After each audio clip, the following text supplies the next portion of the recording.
Почитувани, добар ден, започнуваат вестите на Канал 8. Следуваат настаните на денот.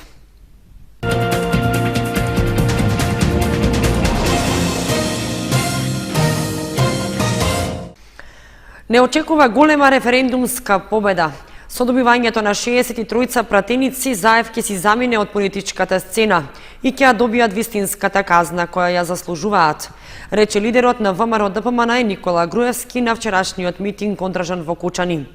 На митингот зборуваше и кандидатот за пратеник од Кучани во изборната единица 3 Иван Иванов и носителот на кандидатската листа Илија Димовски. Коалицијата за подобра Македонија митинг одржа и во Виница. Коалицијата за подобра Македонија, предводена од ВМРО ДПМН во Кучани, одржа митинг на кој лидерот на партијата Никола Груевски истакна дека на предстојните избори за 9 дена ги очекува голема референдумска победа, победа за иднината на Македонија и за народот во неа. Едната ВМРО и коалицијата која градеше, создаваше, која решава проблеми, која се грижи за сопствениот народ, која сака секому да помогне, која дава збор и го исполнува дадениот збор, која држи до зборот, која се грижи за државните и за националните интереси на Македонија. Опција која излегува со реална програма секогаш на избори, добро пресметана, добро прерачуната, добро обмислена и ја презентира пред граѓаните. Тоа е едната опција. Втората опција е она на СДСМ и на нивната коалиција. Опција која што шири деструкција, прави хаос, се здружува со разни криминално-разузнавачки структури за да дојде до власт. Не смета на поддршката на народот, туку на некој однадвор да ги донесе на власт. На митингот во Кочани Груевски се осврна и на фантомските гласови во избирачкиот список со кој, рече тој, цела година манипулираше СДСМ. Нивниот број од месец во месец беше различен, за да ДИК објави дека избирачкиот список е зголемен со 5000 гласачи. СДСМ за цело време го лажеше својот народ, рече Груевски. Со добивањето на 63 пратеници, Заев ќе си замине од политичката сцена и ќе ја добијат вистинската казна која ја и заслужуваат, рече Груевски. Коалицијата со која што ВМРО ДПМН настапува на овие избори е најголемата политичка коалиција формирана во Република Македонија. Овде сме собрани да упатиме порака до сите оние кои што имаат намера да си играат со судбината на македонците, дека на овој народ не му требаат празни политички говори, туку реални економски резултати, рече носителот на кандидатската листа во изборната единица 3 Илија Димовски. Му требаат нови фабрики, му требаат нови инвестиции, нови патишта, гасоводи и нови работни места. Заради тоа што помина времето, кога политичарите со празни зборови успеваа да се наметнат пред граѓаните. Денеска дојде време во кое што секој политичар, пред да ја побара довербата од граѓаните, мора да даде отчет за она што сработил досега. На митингот во Кочани пред граѓаните зборуваше и кандидатот за пратеник во изборната единица 3 од Кочани Иван Иванов. Кочани бара да се расчисти кризата и да се продолжи понатаму. Кочани сака влада која ќе ги нормализира состојбите и ќе го продолжи патот понатаму. На Кочани му треба влада која ќе продолжи со проектите кои се од корист на сите граѓани. Почитувани сограѓани, известно е дека на ВМРО ДПМН ќе му биде предадена убедлива победа од страна на народот. Но никој од вас не смее да го потцени значењето на овие избори. Ниту еден од нас не смее да остане пасивен, апатичен, незаинтересиран. Не сега, не на овие историски избори.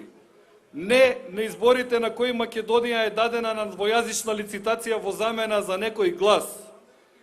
Ова се избори на кои граѓаните на Кочани ќе отидат на гласање и ќе го дадат својот глас за број 1, за да ова биде најголемиот успех што може да се постигне. Своје обраќање пред присутните на митингот во Виница имаше и кандидатот за пратеник Магдалина Манаскова. ВМРО ДПМН ќе победи во Виница. Во тоа нема сомнеш. Најголемата неизвестност на овие избори за нас во Виница дали, например, во Истибања ќе имаме 600 или 700 гласови, а дали СДСМ ќе има 100 или 150 гласа. Тоа е неизбежно. Поентата, почитувани виничани, е да победиме со досега невидена разлика. Да победиме со 63 пратеници. Нашата изборна единица ќе ја донесе таа победа. 63 пратеници значи стабилен парламент. Стабилен парламент значи стабилна влада. А стабилна влада е гарант за реализација на изборната програма. И што е уште поважно, гарант за Македонија што оди напред. Гарант за унитарност и за уставен поредок, а не за двојазичност и за федерализација. На митингот во Кочани и Виница во име на коалиционите партнери зборуваа Неждет Мустафа од партијата на ромите и Стојан Миланов од Социјалистичката партија. На митингот свое обраќање имаше и Аксел Фишер од сестринската партија ЦДУ од Германија. ВМРО ДПМН на вчерашниот митинг во Кочани доживеа невиден дебакал, кој повторно ќе се потврди на 11 декември, рече на пресконференција председателот на општинската организација на СДСМ Кочани Сашко Костов. Пред почетокот на митингот, младите ви испратија јасна порака на вас и на вашиот лидер Груевски, дека не е достоен и не заслужува повеќе да биде присутен во ниту еден град во Република Македонија. Овој пат пораката беше испратена од истокот. Младината на Чешиново Облешево го пречека со транспаренти, кои носеа јасна порака дека не е добре дојден, рече на пресконференција председателот на општинската организација на СДСМ во Кочани Сашко Костов. Да ве подсетам, господине Груевски, 10 години бевте на власт и сега повторно сакате да манипулирате со оризопроизводителите. Како што секогаш ветувавте, а не исполнувавте, тоа никогаш не беше радосна, туку реална тажна вест. Имавте шанса цели 10 години Кочани да го направите рај на белото злато. Касно е, Никола. Луѓето веќе ги препознаваат вашиот блеф, ветувања, бидејќи за жал ни нула од нив не остваривте.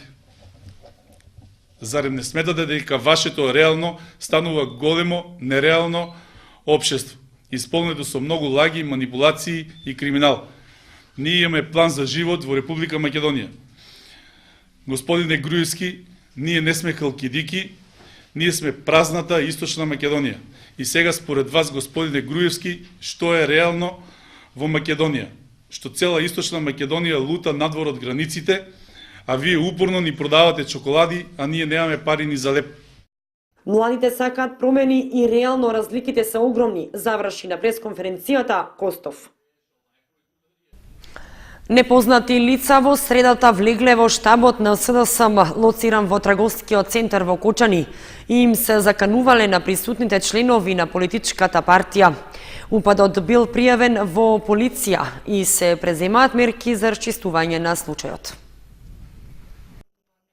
Според информациите на МВР, синоќа во 19 часот Сашко Костов, претседател на општинската организација на СДСМ Кочани, пријавил во полиција дека истиот ден околу 18 часот и 55 минути непознати лица насилно влегле во изборниот штаб на СДСМ, лоциран во шопинг центарот во Кочани, каде што биле присутни 6 членови и им се заканувале со физичка сила. При тоа, едно од лицата го отстранило изборниот плакатен материјал, кој бил поставен на излогот од штабот, го фрлил во картонска кутија и си заминал. Имаше наши 6 активисти, кои си има партиски активности и работеа на нив. Во тој момент, додека биде внатре, на вратата се појавиле две непознати лица, физички доста спремни, со целосен, со се она што следува за лице кое врши обезбедување. Едниот застанал на вратата, на влезот од вратата во штабот, а другиот се упатил на кај нив и ги прашал дали вие сте македонци. И луѓето, видно уплашени, рекле да, меѓутоа не значи дека ние ако сме СДСМ не сме македонци. Лицето продолжило и понатаму, отишло до самиот прозор и целиот рекламен материјал на Социјалдемократскиот сојуз го искидал, пошто ја напуштил просторијата. Младите активисти на Социјалдемократската младина на Кочани биле спречени и во акцијата што сакале да реализираат. Младите кои што беа на местото каде што планира да го постават транспарентот, беа нападнати, значи се работи за Шевролето Орландо Бел, од кои се симна 5 лица и ги нападна нашите членови на социјалдемократската младина. Децата, уплашени од тоа, се дадоа во бегство низ нивите по Кочанското поле. За инцидентот известена и полицијата и се преземаат мерки за пронаоѓање на сторителите и за целосно расчистување на настанот.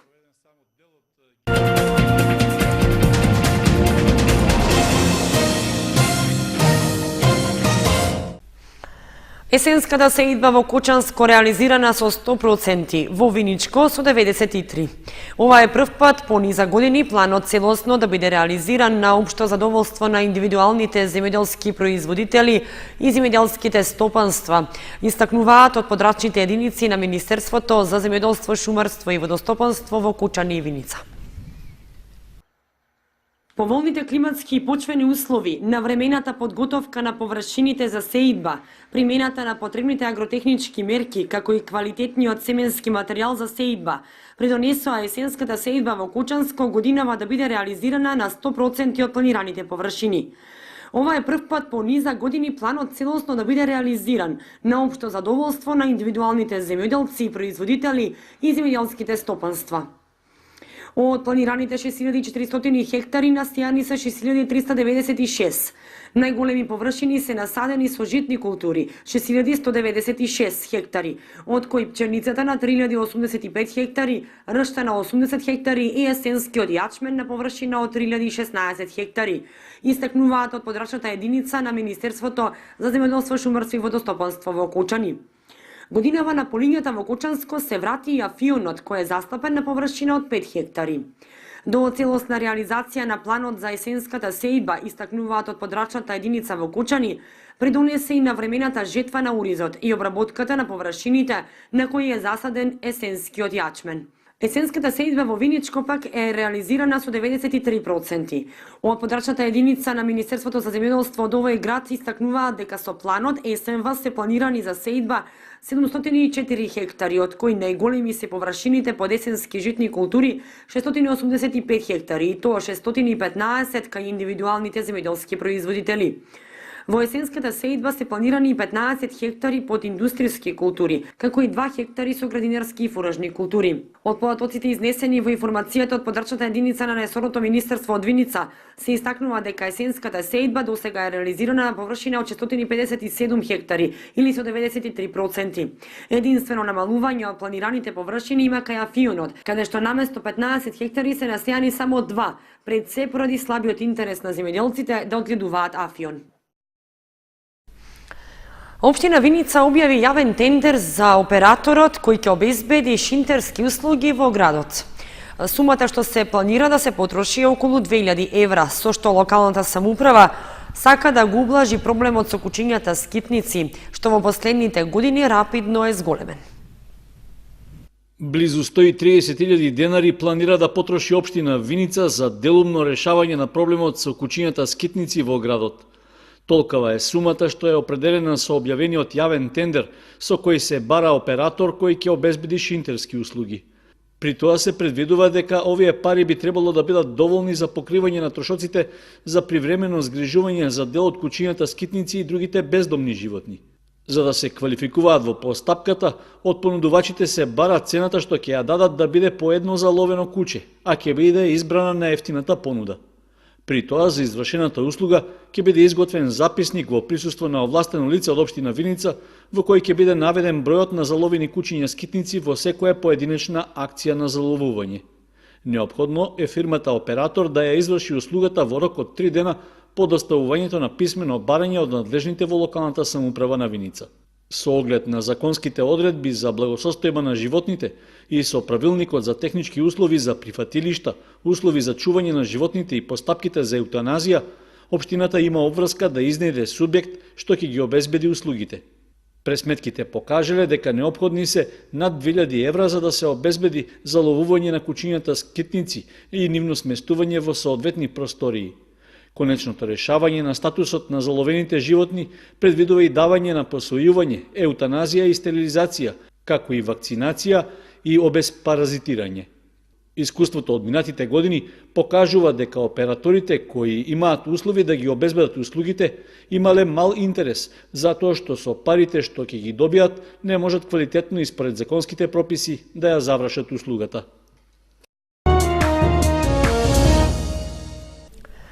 Субвенциите да се исплаќаат во време кога на сточарите им е потребна храна за стоката. Беа пораките што ги испратија земјоделците од Виничко во рамки на отворените денови со представници од Агенцијата за финансиска поддршка. Земјоделците од Виничко на отворена средба со Агенцијата за финансиска поддршка на земјоделството побараа исплатата на субвенциите да биде во периодот кога им се најпотребни за храна на стоката или пак за репроматеријали и препарати за заштита на растенијата. На мене толку ми многу фалат субвенциите, што не знам више, ако не стигнат за неделя, ја може да продавам овце. Немам ги субвенции, закаснали се. Месечно да се исплаќа, месечно да биде тај човек да има обрат. На средбата, присутните земјоделци кои се соочиле со евентуални технички проблеми во исплатата на субвенциите, директно оставаа податоци и се даваше одговор на нивните барања. Она што најчесто земјоделците го спомнуваат тука е понавремено исплата на субвенциите. Во склоп на целава, значи на отворените денови ги собравме, пробавме да им помогнеме на оние кои што можеме во моментот да им помогнеме. Ги собравме, направивме еден сублимат на нивните прашања и нивните потреби и ќе гледа да се одговори во најбрз можен рок на нивните барања.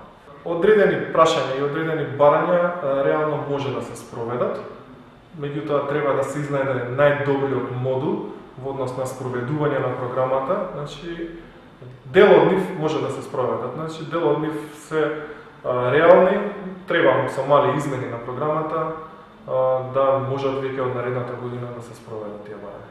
Инаку во Виница годишно има околу 1200 апликанти за субвенции во подрачната единица на Министерството за земјоделство, од кои најголем процент се во областа на полјоделството и сточарството по сите мерки кои се предвидени во програмите за субвенционирање.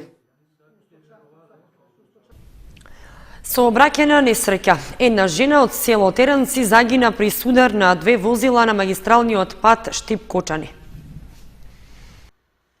На крстосницата од магистралниот пат Штип-Кочани на улица Брегалничка се случила сообраќајна незгода помеѓу автомобил Opel Tigra со штипски регистерски ознаки, управувано од 40-годишниот ЈК од село Теранци, и джип Чироки со бугарска национална ознака, управувано од 51-годишниот ИК од Пехчево.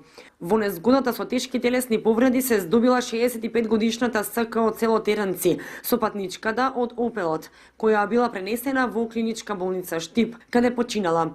Возачот на автомобилот Опел се здобил со тешки телесни повреди и е задржан на лекување во болницата во Штип. Возачот на джипот Чироки и со патничката РК 44 годишна од Пехчево се здобиле со телесни повреди. По укажаната лекарска помош во клиничката болница Штип, истите се пуштени на домашно лекување. Увид на местото на настанот извршиле јавен обвинител и екипа од СВР Штип. Во периодот од 18:30 до 20 часот сообраќајот се одвивал на изменично по една коловозна линта. Младата популација учествува со 10 до 12% на дарување на крв во Кочани. Затоа е една од важните популации во врска со дарувањето на крвни единици. Крводарителска акција се одржа во Средното општинско училиште Лјупча Сантов. Општинската организација на Црвен крст Кочани во соработка со Институтот за трансфузионна медицина од Штип организираше крводарителска акција во Средното општинско училиште Лјупча Сантов.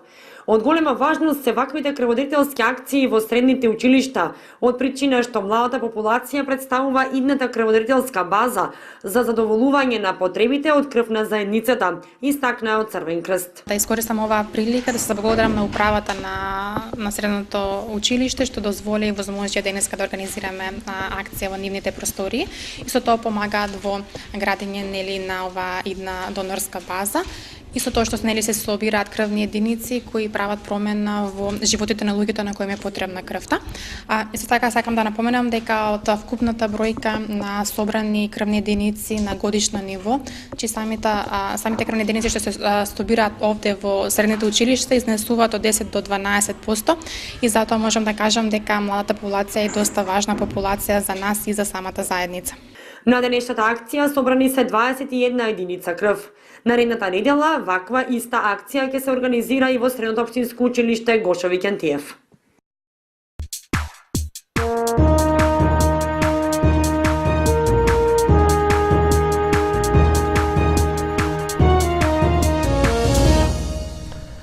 Следува информацијата од спортот. Се одигра четвртото коло од есенскиот дел во третата кошаркарска лига за мажи.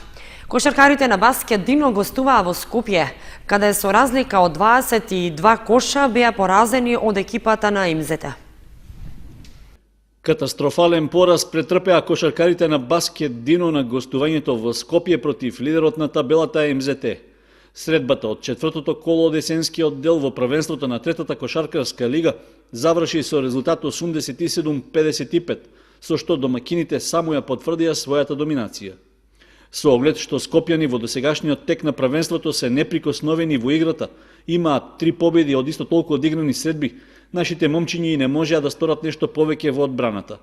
На Баскет Дино му недостасувала и решителност во нападите за да го ублажи неизбежниот пораз од 22 коша разлика. Со тоа, по освојувањето на бодовите во Кичево и паузата во минатото коло, Кочанскиот клуб ќе има тешка задача против своите противници во наредните кола од првенството. Кошаркарите на тренерот Сашо Лазаров во моментот се во долниот дел на табелата, односно со освоените 4 бода се на 5-та позиција пред Борец Евробрик и Кичево. Во следното петто коло, Баскет Дино на домашен терен ќе ја пречека првопласираната екипа на Балфор Лайф од Куманово.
Почитувани, ги следевте вестите на Канал 8, ви посакуваме пријатна вечер. Довидување.